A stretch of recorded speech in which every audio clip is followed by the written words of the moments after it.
جیسا کہ آپ سب کو معلوم ہے کہ صوبہ ہزارہ کے حوالے سے جو یہ تحریک چل رہی ہے یہ اپریل 2010 سے چل رہی ہے، جب ایبٹ آباد میں 7 ہمارے ایبٹ آباد کے لوگ شہید ہوئے، 10 کے قریب زخمی ہوئے، 10 سے بھی زیادہ ہے، میں تو احتیاطاً بتا رہا ہوں، بے شمار زخمی ہوئے، اور اس کے بعد ایک تحریک چلی۔ اس وقت ہمارے ایک بزرگ بابا حیدر زمان، انہوں نے اس کے اوپر کافی کام کیا۔ میں ان کی کاوشوں کے اوپر بابا حیدر زمان صاحب کو خراج تحسین پیش کرتا ہوں۔ 8 سال تک میں ان کے ساتھ تھا، 2018 تک جب ان کی وفات ہوئی ہے، اور اس کے بعد سے لے کے آج تک میں سردار یوسف صاحب اور ہمارے دوسرے ساتھی جوید غلام مرتضیٰ صاحب، ہم سب اس جد و جہد میں شامل ہیں، اور اس حوالے سے بہت ساری ہماری میٹنگز رہیں، جس کے اندر جنوبی پنجاب سے ہمارے جہانگیر ترین صاحب، مخدوم احمد محمود صاحب، محمد علی درانی صاحب، پھر جہانگیر بدر صاحب، بلوچستان سے سینیٹر ہمایوں خان، پوٹوہار سے قاضی سلطان محمود، نصر اللہ جرال، عرفان عباسی، فاٹا سے ہمارے اللہ تعالیٰ محفوظ فرمائے سینیٹر عباس آفریدی صاحب، ہمارے ملک حبیب اورنگزئی صاحب، یہ سب ان پروگراموں میں شریک ہوتے رہے۔ اور لاسٹ جب ہماری ایک میٹنگ تھی، سب کو یاد ہے کہ میں نے اس وقت مالاکنڈ کے حوالے سے بھی ذکر کیا تھا کہ مالاکنڈ کا بھی صوبہ بننا چاہیے۔ اس وقت پاکستان کا حل صرف صوبوں کے اندر ہے کہ جتنے چھوٹے صوبے ہوں گے اتنا زیادہ ایڈمنسٹریٹولی اس کو سارٹ آؤٹ کیا جا سکے گا، اس کو ہینڈل کیا جا سکے گا۔ ہماری بدقسمتی ہے کہ جو بھی پارٹی اقتدار میں ہوتی ہے اس کی خواہش ہوتی ہے کہ یہ صوبے نہ بنے۔ جب وہ اپوزیشن میں جاتے ہیں تو پھر وہ کہتے ہیں کہ صوبے بننے چاہیے، جب اقتدار میں ہوتے ہیں تو کہتے ہیں صوبے نہیں بننے چاہیے، اس لیے کہ ان کی طاقت میں کمی آتی ہے۔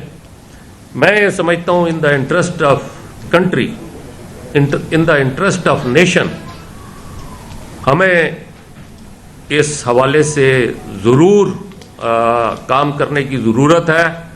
اور جو پچھلے دنوں بحث شروع ہوئی ہے صوبوں کے حوالے سے، میں سمجھتا ہوں کہ آج اگر پاکستان کا ریفرنڈم ہوتا ہے تو وہ صوبوں کے حق میں ہوگا، یہ مجھے یقین ہے انشاءاللہ تعالی، اس لیے کہ عوام چاہتی ہے کہ اقتدار اس کے پاس رہے۔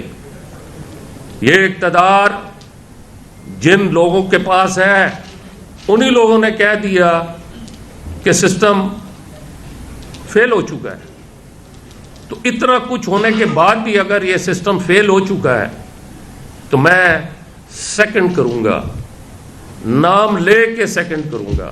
میں محسن نقوی کو فل سپورٹ کرتا ہوں، اور میں سمجھتا ہوں کہ جناب محترم محسن نقوی صاحب نے جو بات کی ہے وہ میرٹ پہ کی ہے۔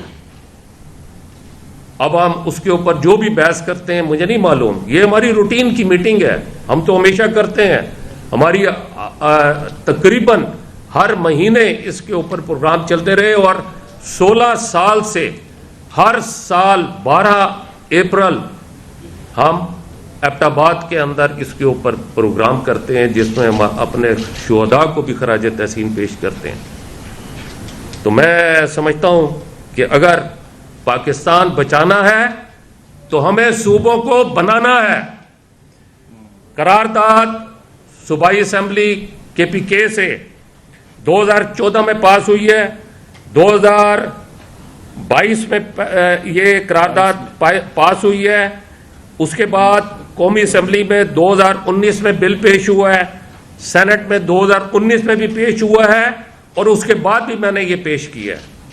میں سمجھتا ہوں کہ اگر چھوٹے صوبے بنیں گے تو اس میں ملک کے لیے بہتری ہوگی, ملک کے لیے خوشحالی ہوگی, ملک کے اندر ترقی آنے کا زیادہ میں سمجھتا ہوں کہ اس کے امکانات بڑھیں گے.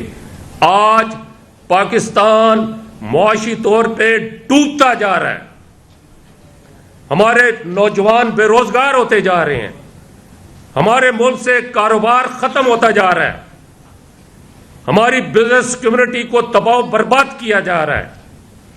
میں سمجھتا ہوں کہ اگر یہ چھوٹے صوبے بنیں گے تو اس سے ملک کے حالات بہتر ہو سکتے ہیں, ملک کے اندر معیشت بہتر ہو سکتی ہے.